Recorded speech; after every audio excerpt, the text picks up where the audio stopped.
Assalamualaikum warahmatullahi wabarakatuh semuanya. Ya, berjumpa lagi ya dengan saya. Perkenalkan, saya Pak Nanda Pratama dari Departemen Community of Nursing. Di sini saya akan membahas ya tentang rencana asuhan keperawatan. Jadi kalian tuh sebagai calon perawat mesti wajib tahu ya untuk bagaimana caranya kita bisa membuat sebuah perencanaan asuhan keperawatan sehingga harapannya adalah dari hasil yang diharapkan atau tujuan yang diharapkan bisa tercapai ya. Nanti kita akan bahas cukup lumayan banyak ya. Semoga bisa membantu kalian untuk memahami bagaimana sih seorang perawat membuat sebuah rencana asuhan keperawatan. Ya, sebelum kita mulai mungkin kalian bisa berdoa ya sesuai dengan agama dan kepercayaan masing-masing di tempat kalian masing-masing. Ya, oke, lanjut ya. Jadi capaian pembelajaran pada sesi ini yaitu mahasiswa mampu menyusun rencana asuhan keperawatan ya, itu harapannya. Semoga kalian bisa ya. Dan kemudian materinya kita akan membahas beberapa hal ya terkait materi yang mungkin nanti ada di slide berikutnya, yaitu pertama menetapkan tujuan dan hasil yang diharapkan dengan tata penulisan yang benar sesuai dengan rumusan SMART ya. Dan kemudian merencanakan asuhan ya, baik tipe intervensi, seleksi intervensi, sistem untuk menyusun rencana asuhan, konsultasi dengan tim kesehatan lain. Nah, itu juga masuk dalam sebuah ramuan ya dalam merencanakan sebuah asuhan keperawatan untuk klien. Nah, ini kita bisa lihat ya, dilihat coba ini contoh buku untuk membuat sebuah kriteria hasil atau outcome ya. Ini di NOC ya, Nursing Outcome Classification, di bukunya seperti ini ya. Kemudian ada satu lagi ya, kita lihat. Nah, ini dia, kita lihat ada standar luaran keperawatan Indonesia ini yang udah baru keluar ya, yaitu istilahnya adalah SLKI. Nah, SLKI ini juga digunakan untuk menentukan kriteria hasil keperawatan. Jadi pegangan kita ada dua ya, itu sama aja sebenarnya.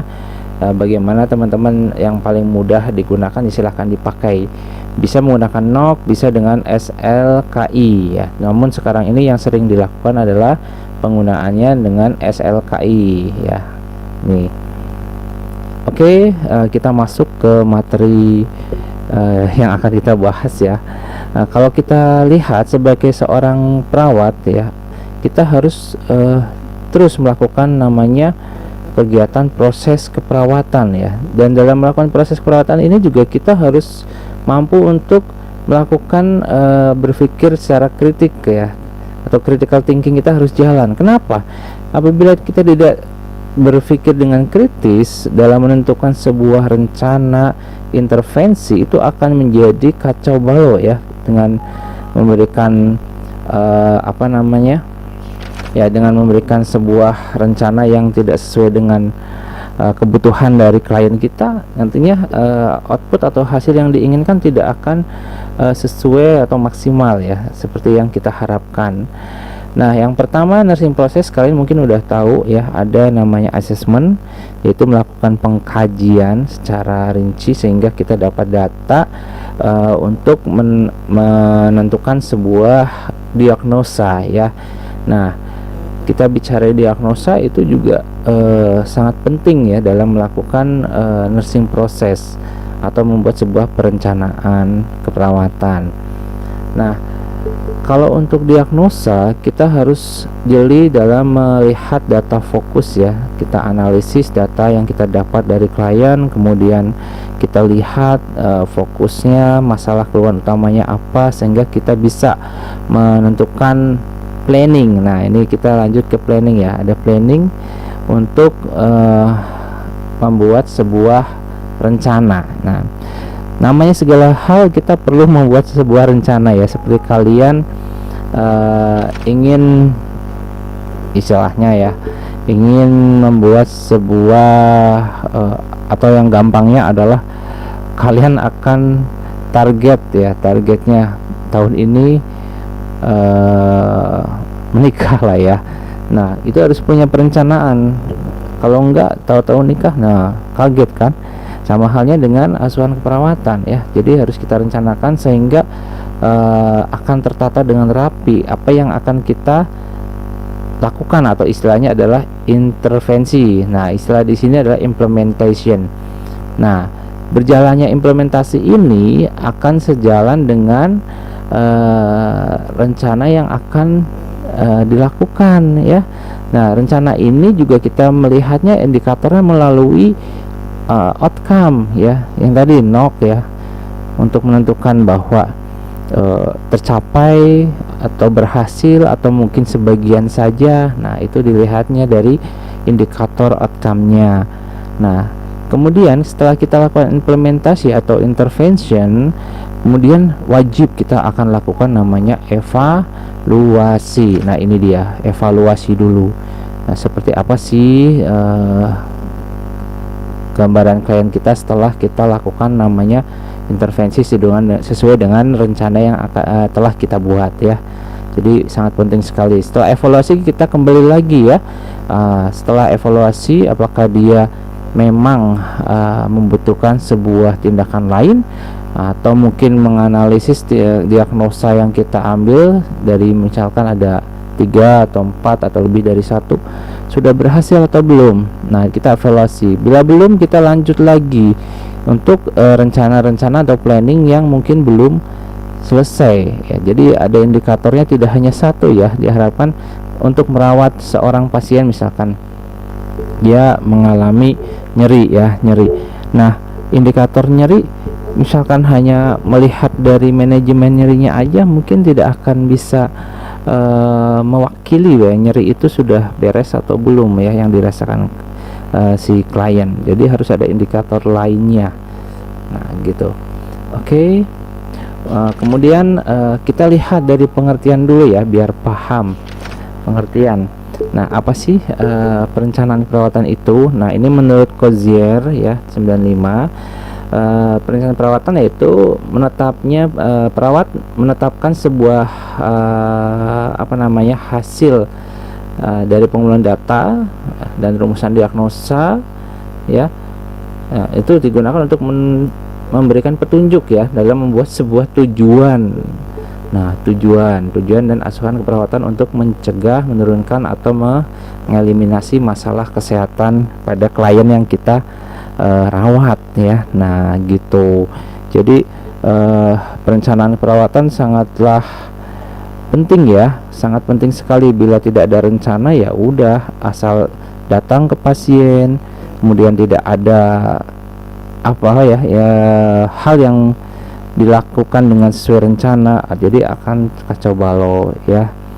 Jadi suatu rencana pelayanan pada klien itu sifatnya sangat dinamis ya. Jadi bisa berubah jika kebutuhan klien telah terpenuhi atau mungkin menemukan adanya kebutuhan baru. Nah itu jadi sangat penting sekali ya untuk sebuah rencana keperawatan. Nah hal ini juga sangat membutuhkan sebuah pemikiran yang sangat kritis ya, yang diterapkan bila kita akan mengambil sebuah keputusan dan melakukan pemecahan masalah. Nah itu penting sekali ya. Jadi harapannya kalian semua bisa memahami dan menerapkan ya apa yang kita bahas di sesi ini. Nah ada pula aspek lain ya dari sebuah perencanaan, yaitu menetapkan prioritas bagi klien ya. Jadi seorang klien itu dapat memiliki lebih dari satu diagnosa loh, dan masalah kolaboratif. Kemudian pada akhirnya kalian juga akan memberikan pelayanan dengan berbagai kelompok klien ya. Kemampuan untuk menetapkan prioritas klien secara bijak, dan itu harus hati-hati ya dalam memberikan pelayanan sehingga bisa tepat waktu dan sesuai. Jadi sebuah perencanaan yang baik membutuhkan kerjasama loh antara perawat dengan klien, dengan keluarganya klien ya. kemudian konsultasi dengan anggota tim, serta peninjauan terkait sumber-sumber pustakaan yang terkait dengan masalah yang sedang dihadapi ya. Oke, itu semoga kalian paham. Nah, kemudian dalam perencanaan itu meliputi pengembangan strategi desain untuk mencegah, mengurangi, atau mengoreksi masalah-masalah yang diidentifikasi pada diagnosa keperawatan. Nah, ini dia. Jadi ada pengembangan strategi, makanya hal perencanaan itu sangat penting sekali untuk berpikir secara kritis, atau critical thinking kita harus selalu dipakai ya dalam hal membuat sebuah perencanaan. Nah, oke, kemudian kita bahas dulu ada beberapa tujuan perencanaan ya. Yang pertama adalah tujuan administratif.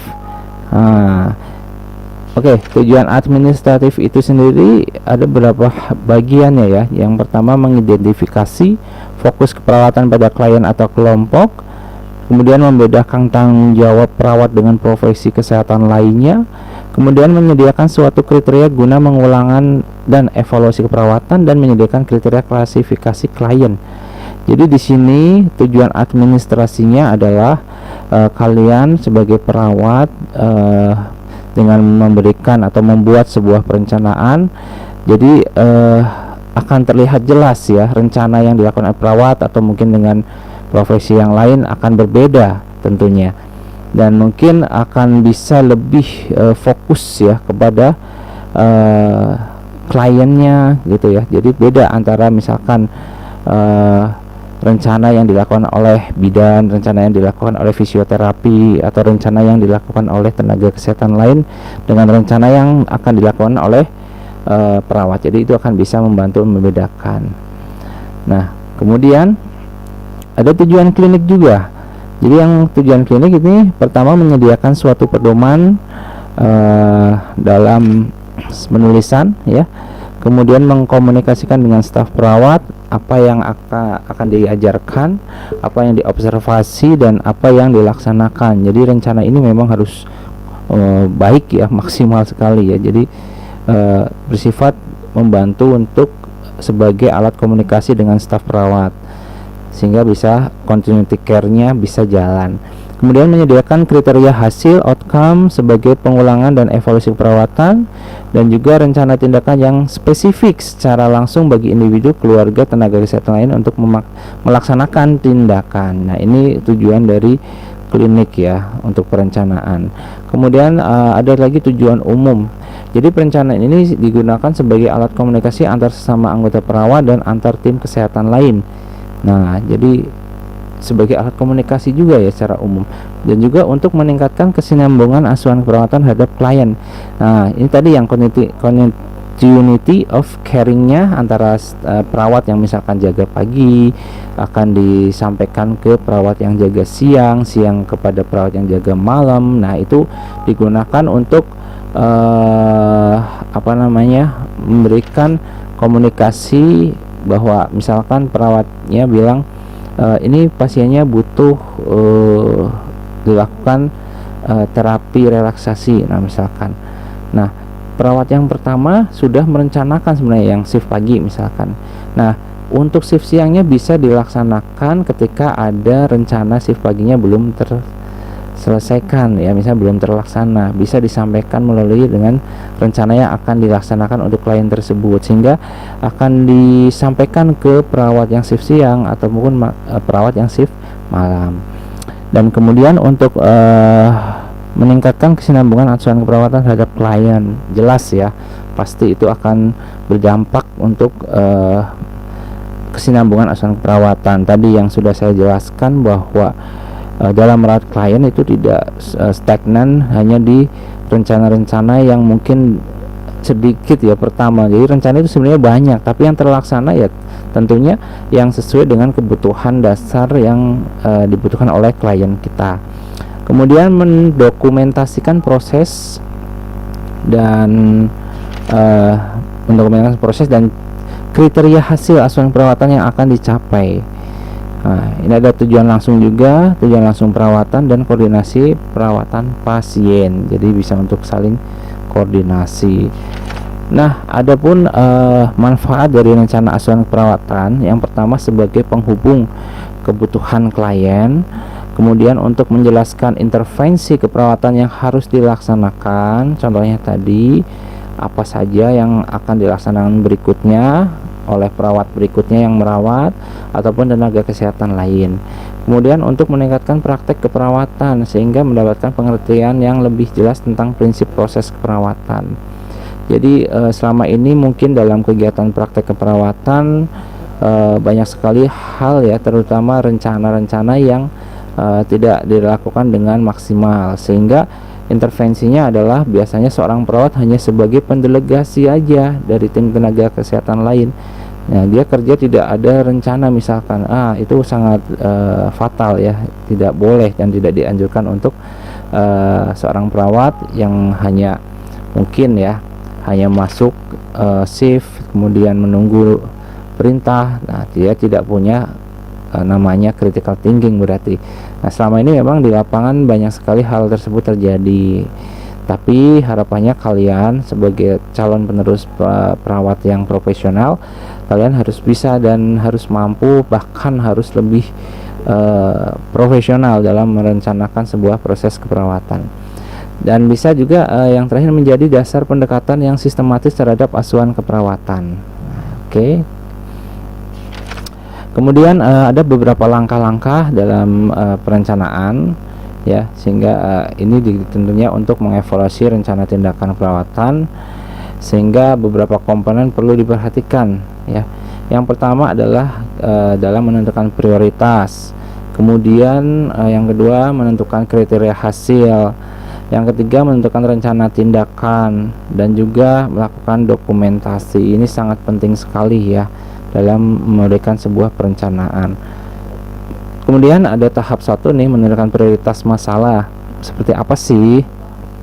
Nah, ada dua contoh hierarki yang bisa digunakan untuk menentukan rencana ya. Yang pertama dari Maslow. Nah, ini ada 5 ternyata nih. Fisiologis, rasa aman nyaman, mencintai dan memiliki, harga diri, dan aktualisasi diri ya. Oke. Kemudian ada dari menurut Kalis ya. Ini menjelaskan bahwa kebutuhan Maslow dengan membagi kebutuhan fisiologis menjadi kebutuhan bertahan hidup dan kebutuhan stimulasi. Nah, oke. Ini kita lihat pertimbangan prioritas masalah ya. Jadi dalam menentukan sebuah prioritas ya, yang tujuannya itu untuk mengidentifikasi urutan intervensi keperawatan yang sesuai dengan berbagai masalah klien. Nah, di sini ada beberapa cara teman-teman ya. Jadi kita lihat dari konsep trias ya. Ini sering digunakan ya pada bagian di kegawat daruratan ya. Misalkan mengambil, memilih, menyeleksi ya. Itu triasnya tuh ada 3 nih di sini. Misalkan dilihat dari urgen atau non urgennya ya. Segera itu urgen, non urgen itu mengancam hidup, urgen, semi urgen, non urgen, dan tidak membutuhkan bantuan perawatan ya. Jadi dalam hal ini teman-teman yang mungkin senang dengan di wilayah kegawat daruratan itu harus paham terkait konsep trias ini dalam menentukan prioritas masalah. Jadi harus segera, cepat, kalau enggak nanti bahaya ya, pasiennya udah gawat, udah darurat, lagi mulai mengancam jiwanya, perawatnya masih sibuk dalam menentukan sebuah rencana ya. Jadi harus cepat ya. Nah, kita lihat pada bagian lain di luar emergensi, konsep trias ini juga cukup dengan 3 kategori. Yang pertama segera, urgent, dan non urgent. Emergensi, kita lihat klien dengan kondisi mengancam nyawa memerlukan evaluasi dan intervensi segera ya. Jadi klien segera harus dilakukan tindakan, misalkan resusitasi.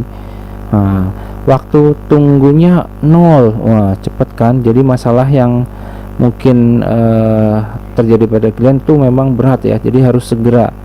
Nah, sehingga dia bisa mengancam adanya kematian atau kehilangan bagian tubuh. Emergensi itu istilahnya.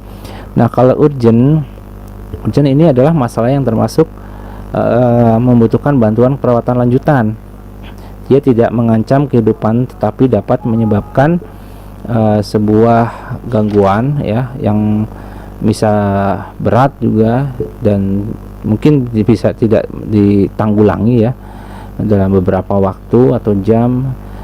Misalkan dengan klien penyakit akut membutuhkan alat bantu ya, waktunya tunggunya 30 menit nih ya.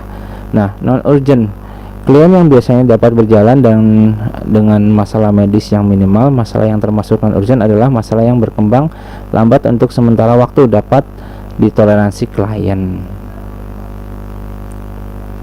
Oke, yang berikutnya adalah keinginan klien ya. Nah, kalau keinginan klien untuk sebuah perencanaan itu juga bisa menjadi pertimbangan ya dalam mempertimbangkan prioritas masalah.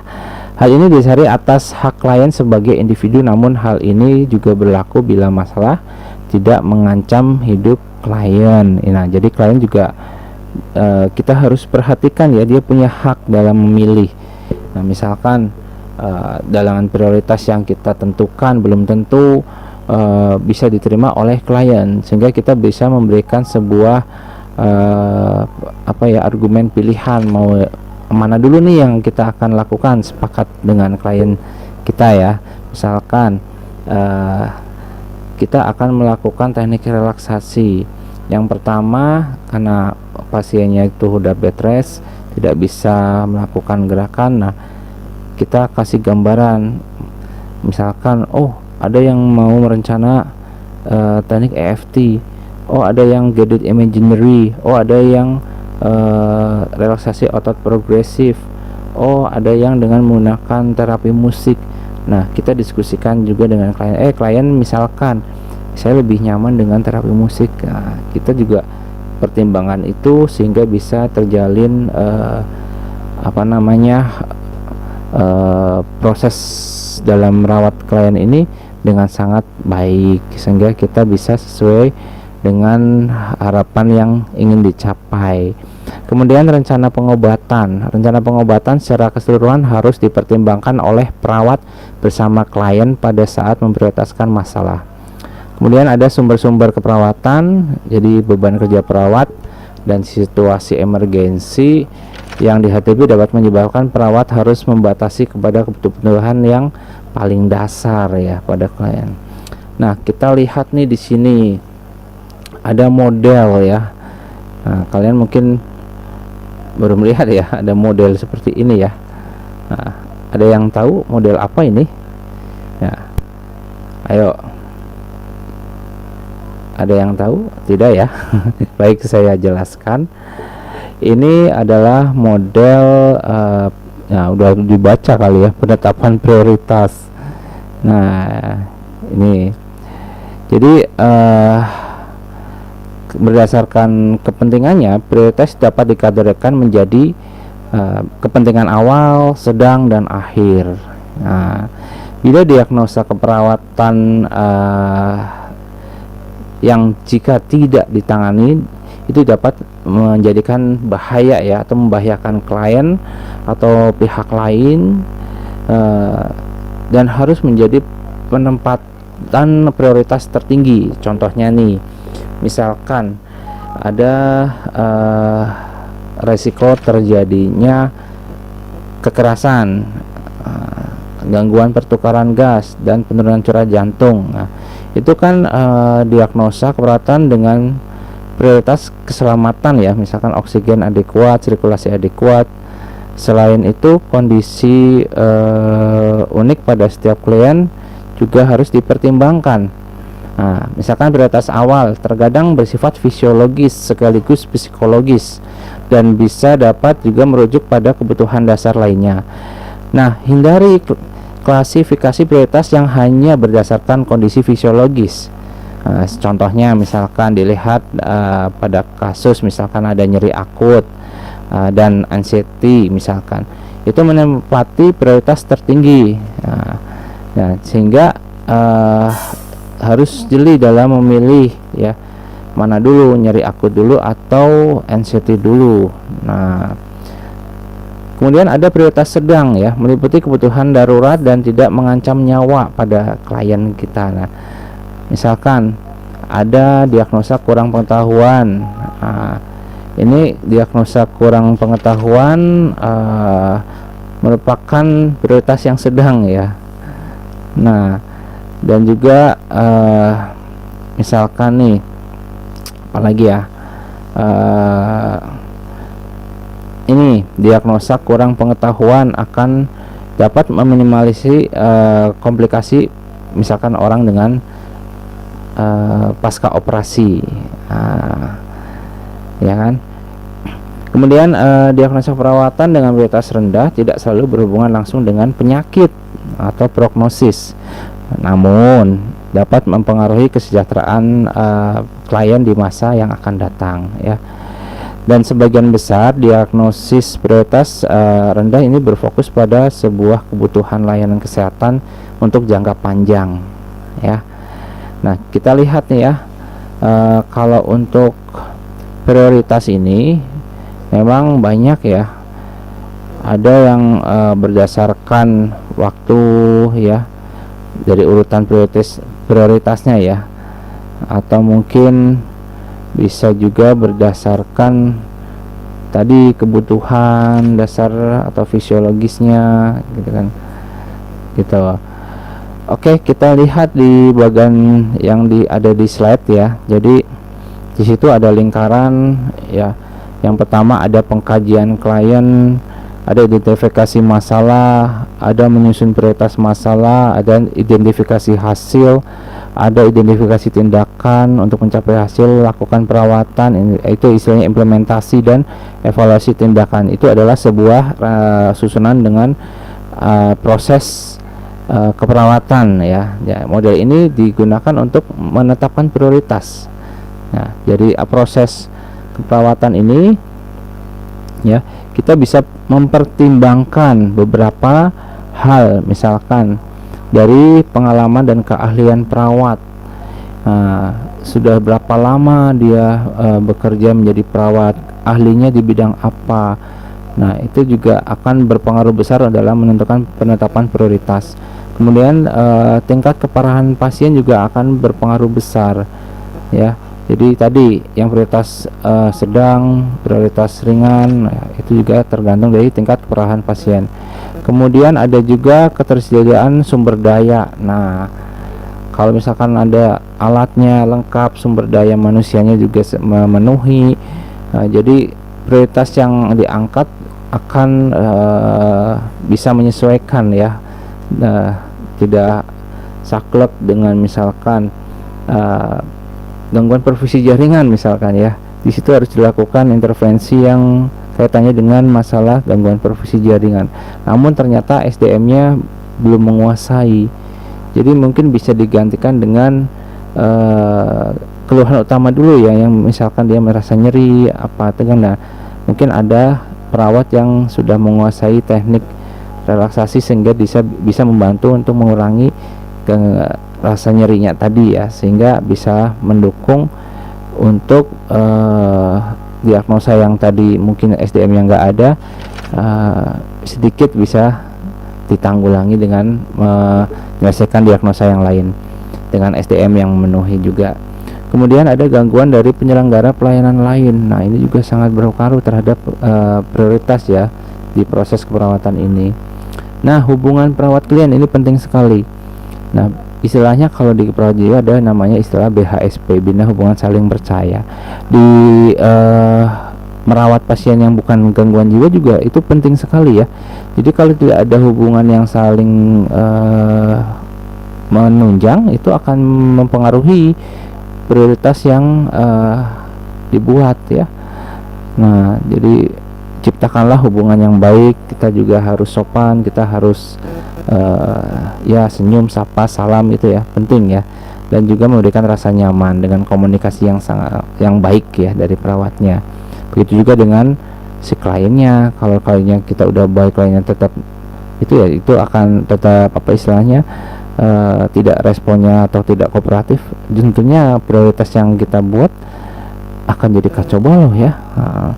Kemudian ada lagi organisasi ruang perawat nih ya. Organisasi ruang perawat itu juga berpengaruh besar, dan juga strategi penetapan prioritas dan kerangka kerja. Nah, teman-teman bisa melihat di bagian ini, mungkin bisa membantu ya. Jadi perlu teman-teman ingat ya bahwa melibatkan klien dalam penetapan prioritas juga memungkinkan ya. Pada beberapa situasi klien dapat memiliki prioritas yang berbeda dengan kita ya sebagai perawat. Misalkan jika terdapat perbedaan nilai pada kebutuhan layanan kesehatan dan penanganannya, bisa menjadi jembatan untuk perbedaan yang muncul ya melalui komunikasi terbuka ya antara perawat dan klien, sehingga ketika perawat menginformasikan klien tentang seluruh pilihan dan konsekuensinya, sehingga terjalin namanya konsultasi dengan klien. Bukan berarti kita sebagai perawat lepas tanggung jawab ya, bukan berarti itu. Nah, namun di sini adalah bertindak demi keselamatan ya, bila mungkin berbeda pendapat dengan klien ketika sudah memilih prioritasnya. Nah, kita lihat di sini ada contoh untuk menentukan prioritas. Nah, dalam menentukan prioritas juga penting ya kita lihat rasionalisasinya. Nah, di sini ada diagnosa keperawatan, misalkan kita lihat di warnanya, kita sesuaikan aja ya. Ini ada warna merah, kuning, hijau.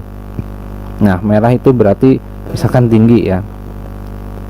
Mengapa disebut prioritas tinggi? Nah, di sini ada diagnosa seperti diare yang berhubungan dengan penyebab yang tidak diketahui, persihan jalan nafas tidak efektif yang berhubungan dengan nyeri insisi abdomen. Nah, sekarang bukan berhubungan dengan ya, tapi dibuktikan dengan.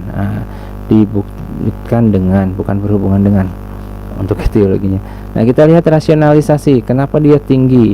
Yang pertama, penyembuhan diare dengan cepat dan penyebabnya mencegah penurunan status fungsional, status fisiologis dan emosional. Nah, kita lihat untuk diagnosa bersihan jalan nafas.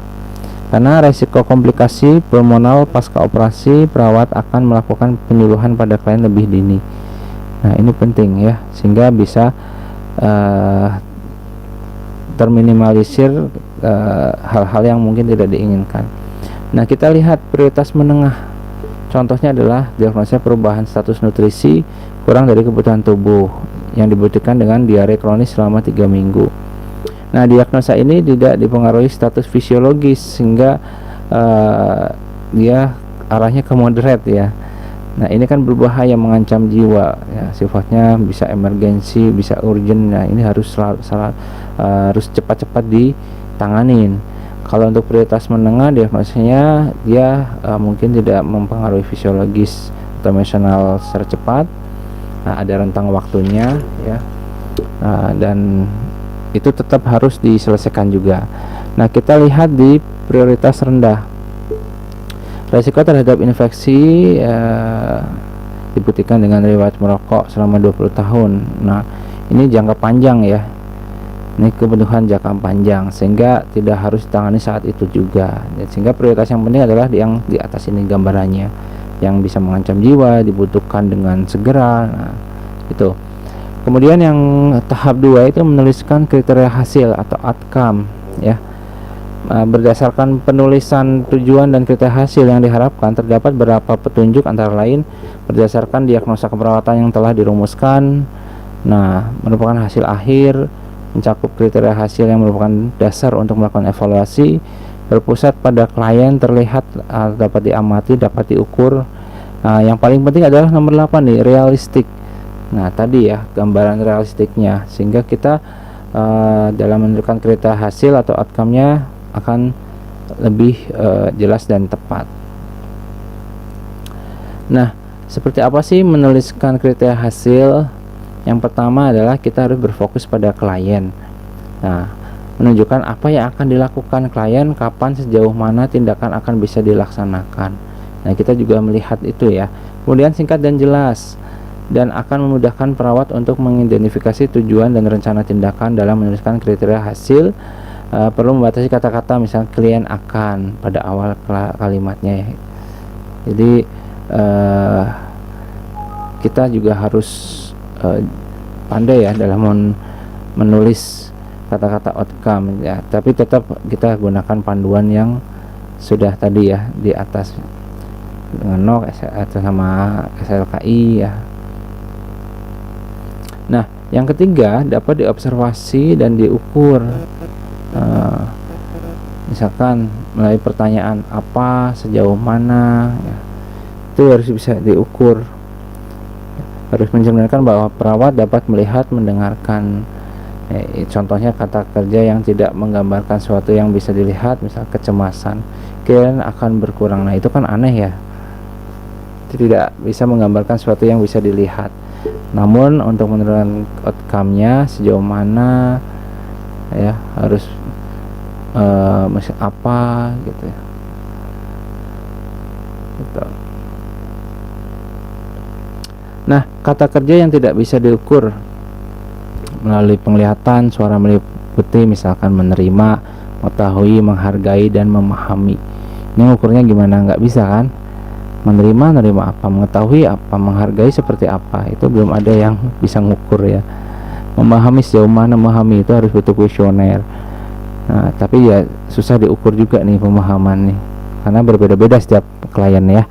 Kemudian kata kerja yang bisa diukur, misalkan menyatakan, melaksanakan, mengidentifikasi adanya penurunan dalam. Nah, ini kan angka ya, kuantitatif. Adanya peningkatan pada dan tidak adanya memberikan tindakan, misalkan itu di outcome-nya perlu ditulis itu ya. Bisa diukur rentangnya, menurun, meningkat, angkanya membesar, mengecil. Nah, itu. Kemudian ada batas waktunya. Batas pencapaian hasil harus dinyatakan dalam penulisan kriteria hasil, misal selama di rumah sakit, setelah pulang dari rumah sakit, setelah selesai mengajar, dalam waktu 48 jam. Nah, ini jelas kan semuanya.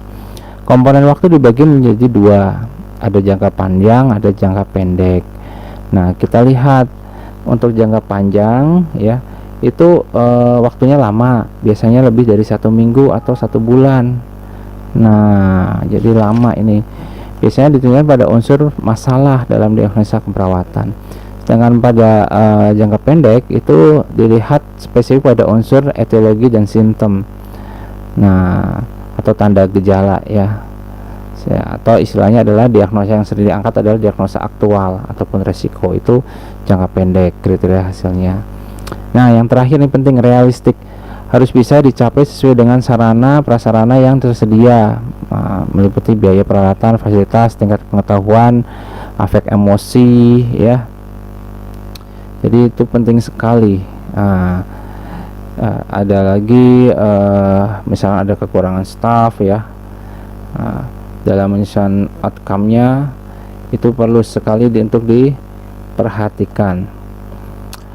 Nah, dalam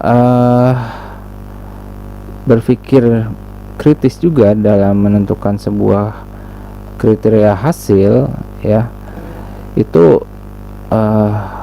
penting ya dilakukan namanya istilahnya evaluasi. Nah, evaluasi kita lihat setelah dilakukan rencana ini, tujuan jangka panjang, pendek, evaluasi itu penting sehingga kita bisa kembali ke outcome-nya lagi ya, gitu. Kemudian apa lagi mau kita bahas? Ini ya, lanjut dulu. Contoh outcome yang tidak realistik. Nah, ini ada contohnya. Kalian coba perhatikan, mandi setiap hari pada jam 9 pagi. Kenyataannya ada 6 klien yang memerlukan mandi pada jam yang sama. Coba bagaimana? Apakah itu realistik? Misalkan kalian tulis di situnya dalam waktu yang sama, enggak kan? Berarti jamnya harus berbeda-beda, mungkin gantian mungkin ada selisih 15 menit atau berapa. Nah, itu realistik. Nah, kita lihat lagi, menggunakan kursi roda selama 4 jam sehari. Kenyataannya hanya ada 2 kursi roda dalam ruangan ini, fasilitas misalkan ya, sedangkan jumlah kliennya banyak 30. Rasional enggak kan? Nah, itu jadi contohnya. Nah, kemudian yang keenam adalah ditentukan oleh perawat dan klien selama pengkajian. Perawat mulai melibatkan klien dalam intervensi. Nah, misalnya pada saat intervensi, perawat mempelajari apa yang bisa dikerjakan atau dilihat oleh klien sebagai masalah utama, sehingga muncul diagnosa keperawatan. Kemudian perawat dan klien mendiskusikan kriteria hasil. Nah, tadi ya, yang pasien atau klien bisa memilih untuk kriteria hasil yang mana yang harus diselesaikan dulu, bisa diajak diskusi juga ya. Nah, ini dia perumusan kriteria keberhasilan. Nah, perumusan kriteria keberhasilan merupakan model atau standar yang digunakan untuk membuat keputusan. Hal ini dinyatakan sebagai hasil adanya misalkan perubahan status kesehatan. Kemudian menentukan apakah tujuan dapat dicapai, menentukan kriteria keberhasilan yang ditentukan yang mencakup perubahan perilaku, apa yang terjadi oleh klien, bagaimana kemampuan klien sebelum mencapai tujuan. Nah, manifestasi terhadap respon manusia ini dilihat dari KPP ya, kognitif, afektif, psikomotor, dan fungsi tubuh. Nah, itu penting sekali untuk melihat kriteria keberhasilan ya dari tindakan yang kita lakukan ya, misalkan. Jadi untuk kriteria hasil ini memang penting ya, penting sekali, sehingga bisa harapannya dengan kita memperhatikan ini, apa yang kita inginkan bisa sesuai dengan harapan. Hasil yang diharapkan adalah perubahan spesifik yang terukur pada status si klien ya, yang Anda harapkan, sehingga bisa menjadi respon yang baik ataupun respon sebaliknya terhadap asuhan keperawatan. Hasil yang diharapkan dapat menyediakan fokus atau arahan bagi asuhan keperawatan karena merupakan bentuk respon fisiologis, ada psikologis juga, sosial, perkembangan ya, ataupun mungkin spiritual yang menunjukkan perbaikan sebuah masalah kesehatan ya pada klien. Nah, berdasarkan jangka pendek, jangka panjang juga hasil akan menentukan saat dimana tujuan spesifik bisa tercapai. Nah, ini biasanya akan diterapkan beberapa hasil ya yang diharapkan untuk tiap diagnosa keperawatan dan tujuannya. Hal ini dilakukan karena terkadang satu intervensi keperawatan tidak cukup untuk menyelesaikan masalah klien.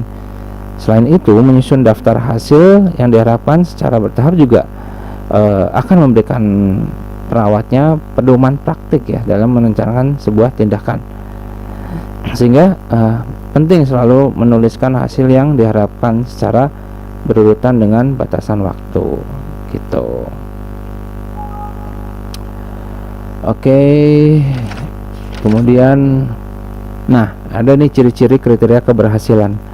Berhubungan dengan tujuan, bersifat khusus dan konkret, hasilnya dapat dilihat, didengar, diraba, diukur dan oleh orang lain ya, misalkan.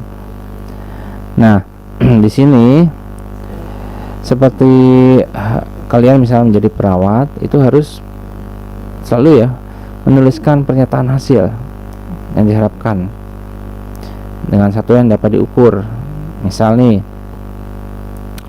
kalian ingin melihat secara spesifik respon perilaku atau fisiologis sebagai bentuk penyelesaian masalah klien misalkan. Contohnya misalkan nih, pernyataan klien akan merasakan nyeri berkurang. Nah, untuk pernyataan yang tadi itu mungkin ada pernyataan tidak akurat ya, karena nyeri berkurang merupakan frase yang tidak spesifik. Nah, yang spesifik seperti apa? Misalkan si klien kita melaporkan nyerinya berapa di tingkat 3, 4, 5, nah skala dari 0 sampai 10. Nah, itu yang disebut pernyataan yang akurat ya, gitu. Nah, kalau kita lihat dari pedoman metode ya, teknik SMART tadi. SMART itu spesifik, M-nya measurable, A-nya achievable, R-nya reasonable, dan time ya. Jadi kita lihat spesifik. Tujuan harus spesifik dan tidak menimbulkan arti ganda, jadi tidak ambigu. Harus harus fokus ya, tujuannya apa. Measurable, tujuan harus dapat diukur tadi, tidak hanya mengalami penurunan jadi, tapi misalkan dengan skala ya, misalnya khususnya tentang perilaku klien itu dapat dilihat, didengar, diraba, dirasakan, dan mungkin bisa dicium ya atau dibau. Dan achievable itu tujuan harus dapat dicapai. Reasonable, tujuan harus dapat dipertanggungjawabkan secara ilmiah, jadi tidak asal-asalan ya, berdasarkan evidence base yang digunakan. Kemudian time, tujuan keperawatan dapat diukur waktu ya, waktu perform atau waktu pencapaiannya. Ini smart ya. Kemudian manifestasi terhadap respon manusia. Nah, ada istilahnya kognitif atau pengetahuan ya.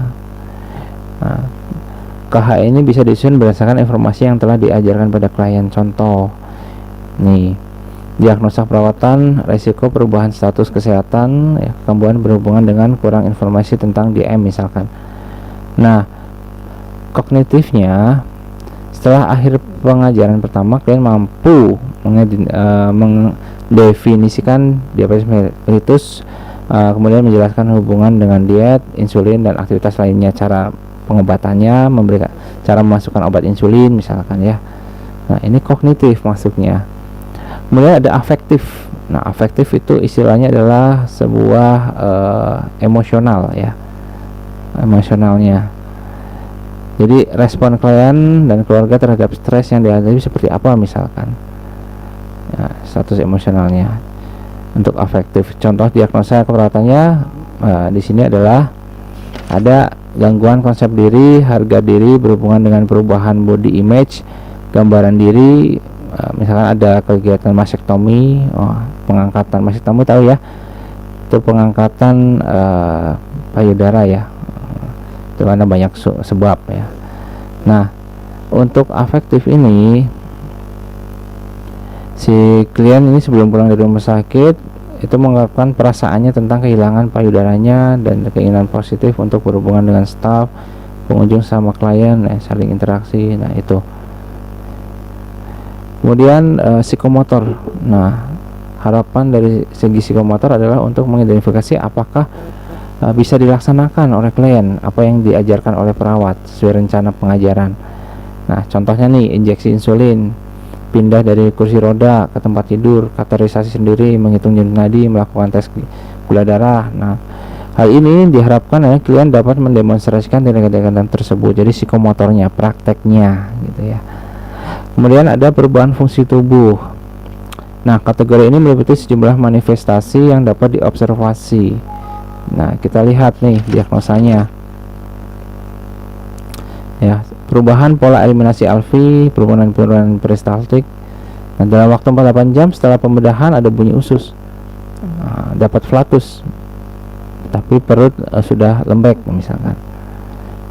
Kemudian ada diagnosa perawatan risiko pertukaran oksigen, dibutuhkan dengan nyeri insisi. Nah, kita lihat rasionalisasinya nih, ada perubahan nggak fungsi tubuh, misalkan suara jelas tidak perubahan, menunjukkan adanya pengembangan dada yang simetris selama inspirasi. Nah, kita lihat ya kategorinya. Nah, itu contoh yang di atas tadi itu kaitannya dengan kondisi umum atau keluhan utama klien ya, dan fungsi kesehatan. Hal ini penting untuk diperhatikan bahwa satu diagnosa keperawatan mungkin dapat lebih dari satu kriteria hasil. Kita lihat ada beberapa tipe intervensi ya teman-teman. Yang pertama, intervensi dependent. Nah, nurse initiated intervention. Kemudian intervensi dependent. Nah, kalian udah tahu belum nih klasifikasi dari tiga ini? Mungkin ada yang pernah baca gitu. Ada nggak? Nggak ada. Oke, kita bahas ya sekarang. Kalau intervensi dependent itu adalah sebuah intervensi di mana perawat memiliki inisiatif sendiri untuk melakukan ya intervention secara mandiri. Nah, oke. Jadi dia akan si orang perawatnya itu memiliki apa istilahnya ya, pengambilan keputusan tindakan ya oleh dia sendiri. Nah, tindakan-tindakan itu tidak membutuhkan arahan ya, atau mungkin masukan ya dari tenaga profesional kesehatan lainnya. Jadi sebagai perawat kalian bertindak secara independen untuk mewakili si klien ya. Tindakan yang dilakukan oleh perawat merupakan tindakan otonom di sini berdasarkan alasan ilmiah. Misalkan nih elevasi ekstremitas yang mengalami edem, nah, itu menginformasikan klien tentang efek samping pengobatan atau mengarahkan klien untuk menekan luka saat batuk. Kemudian tindakan ini bisa bermanfaat bagi klien sesuai dengan diagnosa keperawatan dan tujuan. Nah, tindakan yang dilakukan oleh perawat tidak membutuhkan pengawasan atau arahan dari pihak lain kan, sehingga bisa langsung dilakukan oleh si perawat dan memberikan dampak positif atau manfaat bagi klien. Nah, kemudian ada intervensi dependen, intervensi yang membutuhkan masukan dari tenaga kesehatan lain atau mungkin tenaga profesional lain ya. Nah, di sini yang sering ditemui adalah tenaga medisnya adalah dokter ya, atau mungkin tenaga profesional lain seperti apoteker ya, gizi. Nah, di sini perawat mungkin perawat pelaksana ya yang seringnya itu bekerja atas persetujuan dari kolaborasi dengan tim profesional tenaga kesehatan lain yang memiliki lisensi, yang memiliki independen juga, misalkan dengan apoteker misalkan ya, menentukan jenis obat, atau dengan dokter ya, menentukan sebuah perawatan setelah melakukan tindakan medis ya. Sehingga kalian sebagai perawat dapat melakukan tindakan dengan melaksanakan instruksi tertulis atau pendelegasian, baik secara lisan dari penyelenggara ataupun secara tertulis ya. Misalkan nih pemberian apa ya, pemberian apa nih, obat lah ya, atau mungkin pelaksanaan prosedur invasif misalkan, penggantian apalagi ya, misalkan, atau ini persiapan untuk pemeriksaan diagnostik. Nah, itu juga menunggu ya instruksi juga atau masukan dari tenaga kesehatan yang lain gitu. Nah, atau yang paling mudah adalah saat memberikan obat ya. Jadi kalian harus tahu sebagai perawat ya, golongan obat tersebut, kerja fisiologisnya, dosis normal, efek sampingnya apa. Nah, sehingga penting juga untuk kolaboratif ya, dapat masukan dari teman farmasi gitu ya, udah sesuai atau belum. Yang ketiga adalah ada istilahnya interdependen atau saling tergantung. Nah, ini adalah salah satu intervensi atau yang disebut tindakan kolaboratif. Nah, saling tergantung ya. Pada umumnya saat kalian merencanakan pelayanan bagi klien, kalian akan meninjau tindakan yang dibutuhkan dan menentukan apakah dibutuhkan kolaborasi dengan disiplin pelayanan kesehatan lainnya. Misalkan pertemuan perawat dengan tim kesehatan lain akan menghasilkan pemilihan intervensi keperawatan misalnya yang saling terkait, nah, ya kan. Nah, itu juga penting sekali ya teman-teman, kolaboratif, tidak berdiri sendiri. Nah, pada saat mempersiapkan tindakan yang diinstruksikan misalkan oleh dokter atau tindakan kolaboratif, kalian jangan langsung dilaksanakan ya, karena kalian sebagai perawat perlu mempertimbangkan dahulu apakah tindakan tersebut sesuai untuk klien. Jadi critical thinking juga harus dipakai ya, jangan nurut aja ya. Kemudian setiap perawat berisiko menerima arahan yang tidak apa ya, ibaratnya kuat ya, tidak tepat misalkan. Jadi perawat memiliki dasar pengetahuan yang kuat dalam mengenali kesalahan saat melakukan kolaboratif ya. Hal ini sangat penting ya. Misalkan dalam pemberian obat atau pelaksanaan prosedur, kesalahan dapat terjadi pada penulisan instruksi atau saat memindahkan ke formulir atau komputer ya. Jadi Anda atau kalian sebagai perawat wajib ya memahami atau mendapatkan pengetahuan terkait tindakan-tindakan yang sifatnya adalah kolaboratif. Nah, untuk sistem penyusunan rencana asuhan konsultasi dengan tim kesehatan lain, jadi nah ini penting ya, ada istilahnya tuh kita juga perlu untuk konsultasi ya dengan tim kesehatan lain. Nah, seperti apa sih misalkan konsultasinya ya dengan tim kesehatan lain. Nah, saat perawat melakukan sebuah rencana ya, jadi tidak serta-merta langsung tadi ya yang secara dependen ya. Jadi perlu juga memperhatikan masukan dengan cara berkonsultasi dengan tim kesehatan yang lainnya gitu. Jadi orang, misalkan kalian sebagai mahasiswa juga perlu kan konsultasi dengan PA, dengan dosen atau saat menghadapi sebuah masalah. Dan jadi perawat juga sama ya. Jadi konsultasi ini terjadi pada setiap langkah atau kegiatan ya dalam proses perawatan. Namun memang kalian akan lebih sering saat melakukan konsultasi ini pada saat fase perencanaan dan implementasi ya. Pada saat tersebut kalian cenderung lebih banyak melakukan kegiatan konsultasi ya. Untuk apa? Mengidentifikasi masa yang membutuhkan pengetahuan tambahan, keterampilan, atau mungkin sumber. Nah, konsultasi itu merupakan sebuah proses di mana kalian mencari ahli atau spesialistiknya, seperti misalkan perawat instruktur untuk mengidentifikasi cara penyelesaian masalah pada manajemen klien atau perencanaan dan implementasi terapi. Nah, konsultasi ini didasarkan pada pendekatan pemecahan masalah ya. Dan konsultasi merupakan stimulus untuk perubahan. Nah, pada perawatan klinis, proses konsultasi akan membantu memecahkan masalah dalam memberikan asuhan perawatan atau penggunaan sumber daya. Perawat konsultasi sering memberikan saran biasanya pada masalah klinis yang rumit. Contohnya nih,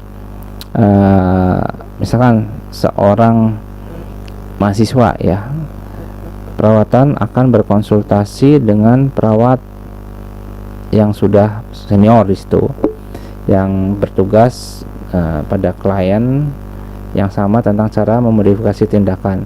Seorang spesialis klinik tentang teknik perawatan luka, atau seorang pendidik tentang sumber pengajaran yang bermanfaat. Nah, ini perawat menerima konsultasi tentang keahlian klinisnya, keterampilan mengajar klien, atau keterampilan pendidikan pada staf. Nah, perawat juga berkonsultasi dengan anggota tim kesehatan lain seperti fisioterapi, ahli gizi, ya, pekerja sosial, gitu. Ya, konsultasi ini juga berfokus pada masalah dalam memberikan asuhan keperawatan. Nah, waktunya kapan sih, gitu? Nah, waktu konsultasi tergantung ya. Jika suatu masalah tetap belum jelas, ya, hal itu merupakan saat yang tepat ya dalam melakukan konsultasi. Setiap konsultan akan memasuki situasi secara objektif dan bisa mengkaji secara mengidentifikasi sifat dari suatu masalah, bisa berupa klien, personel, ataupun peralatan ya. Jadi secara tepat itu jika suatu masalah tetap belum jelas masalahnya gimana. Nah, bagaimana cara berkonsultasinya? Nah, cara berkonsultasinya adalah, ada yang tahu? Ini nanti dulu ya, kita bahas dulu biar paham caranya ya, yaitu mulailah dengan pemahaman dari diri Anda sendiri tentang masalah klinis si klien kelolaan Anda. Nah, kalian langkah pertamanya adalah mengidentifikasi masalah umum ya, diidentifikasi dulu masalah umum, kemudian arahkan konsultasi pada profesional yang tepat, kemudian bisa bersikap informasi yang relevan kepada konsultan ya, kemudian sertakan ringkasan relevan tentang masalah, metode untuk memecahkan masalah yang telah digunakan dan hasil dari metode tersebut. Selain itu, berikan juga informasi dari rekam medis klien, percakapan dengan teman perawat lainnya, dan mungkin dengan keluarga klien. Ada juga nih yang keempat ya, jangan pengaruhi konsultan. Mereka ini berasal dari lingkungan klinis untuk mengidentifikasi dan memecahkan masalah perawatan loh, sehingga adanya prasangka dapat menghambat pemecahan masalah. Jadi hindarilah dengan prasangka ya, kalian harus menghindari prasangka dengan tidak membebani konsultan tentang data subjektif atau emosional tentang klien. Kemudian yang kelima, kalian harus hadir dalam mendiskusikan temuan atau saran konsultan saat kalian meminta konsultasi ya. Kemudian sediakan lingkungan pribadi yang nyaman untuk berkonsultasi. Nah, gitu. Bagaimana sampai saat ini sudah ada gambaran ya? Iya. Oke. Nah, kemudian kita lanjut. Bagaimana sih seleksi intervensi? Nah, jelas dalam menseleksi intervensi kita harus mengetahui rasionalisasi ilmiah untuk tindak tersebut. Kemudian kita harus memiliki keterampilan psikomotor dan interpersonal yang dibutuhkan. Kemudian mampu berfungsi dalam lingkungan tertentu untuk menggunakan sumber daya pelayanan kesehatan yang efektif. Nih ya, ini seleksi intervensi, sehingga intervensi akan lebih tepat ya. Tidak semua intervensi dilakukan semua, padahal itu kurang tepat dan kurang efisien. Jadi harus tepat. Oke, ini bisa lihat sumber pustaka yang bisa digunakan untuk kalian. Tambahkan ya, tadi ada SDKI, SLKI gitu ya, bisa digunakan juga untuk bahan pembelajaran ya.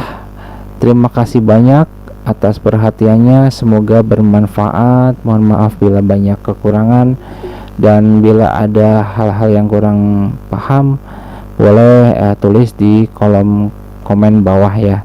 Tapi jangan lupa ya untuk mensubscribe, bantu subscribe yang belum subscribe, like and comment. Boleh di share deh untuk menambah pengetahuan kalian yang menjadi perawat ataupun yang menjadi mahasiswa perawat, khususnya tentang perencanaan, untuk membuat sebuah perencanaan keperawatan ya. Mungkin itu gambaran singkat materi yang kita bahas pada sesi ini. Terima kasih, semoga sukses, bermanfaat, tetap sehat, dan marilah kita terus bersemangat untuk belajar tiada henti ya. Terima kasih. Assalamualaikum warahmatullahi wabarakatuh.